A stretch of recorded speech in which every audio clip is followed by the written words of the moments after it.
I look out over the sea of smiling faces, I think what a joy it is to be the shepherd of this flock. You will listen to my set, and like little sponges, you will soak up every word and apply each one to your daily life. When I tell you to till the fields, you will till the fields.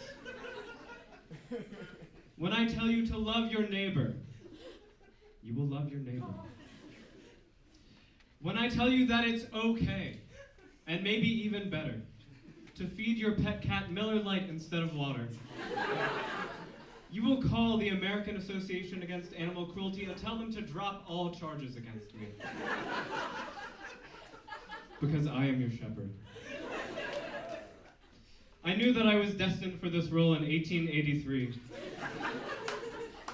when I was but a small farm boy living in the hills of Sweden. Every morning at 4:30 sharp, I would call out to the hogs, and they would come galloping toward me, snorting and slobbering. That's right. As I look out at all of you, I cannot help but be reminded of them. For sure. Of course, my child. The hogs would encircle me and start licking my toes, for they knew the path to my heart. In return, I would baptize them with homemade ale. And guess what? The hogs never called the American Association Against Animal Cruelty to tell them that I was morally depraved or committing a felony. No. They loved me for it and looked upon me as their father. When I first came to America, all I had was a strawberry skinny girl marg in my hand and a prayer in my heart.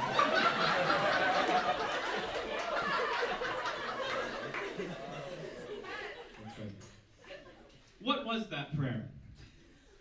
That one day, all of the domesticated animals and livestock of this great nation might, if only once, feel wine, beer, and or liquor dribble down their chin. Because God spoke to me. God spoke to me, that's right. And he said, have you ever seen a drunk cat? It's like really fun. It's like, they're like, dude, it's really fun. They're like, whoa.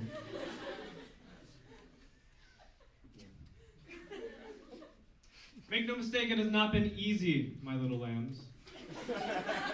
The road has been steep and perilous. Satan's dark army is alive and well, and they call themselves animal rights activists. Every step of the way, they try to keep me from my flock. For example, when I break into a puppy daycare center and replace the puppies' milk bottles with rubbing alcohol, they call the police. When I infiltrate the Columbus Zoo and replace the IV bag of an elephant undergoing surgery with a Franzia bag, the veterinarian asks me to leave. Think about that.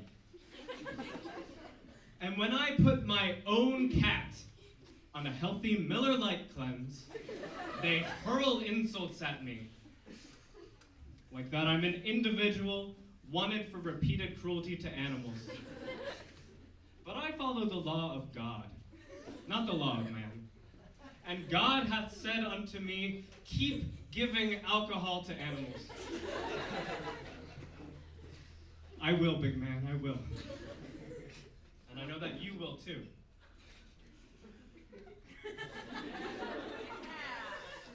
I don't know about that. Well, you can leave.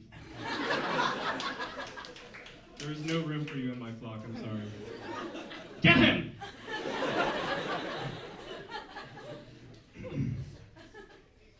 I'll leave you with a verse from Genesis.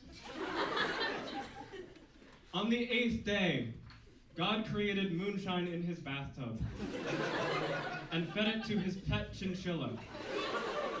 In his infinite wisdom, he knew that instead of just sitting there like it always did, the pet chinchilla would turn into a straight chiller. And it did. Thank you. Yeah.